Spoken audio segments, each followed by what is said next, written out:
क्या बोलती पब्लिक? 2025 में क्या देखा? वक्त से पहले मानसून देखा, मई के महीने में जून देखा, सड़क पे नेता का हनीमून देखा,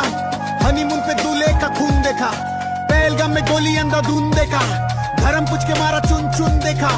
ऑपरेशन सिंदूर देश का जुनून देखा, पाकिस्तान को किया हमने सुन देखा, दोगला बेवफा सनम देखा, शादीशुदा आंखों को नम देखा, लड़कों के चेहरों पे गम देखा, क्योंकि लाश से भरा हमने ड्रम देखा, आरसीबी का फाइनल मैच देखा, लॉरेंस और एमिवे का क्लैश देखा, इसके आगे सोचा कोई अच्छी न्यूज आएगी, पर एयर इंडिया का प्लेन क्रैश देखा।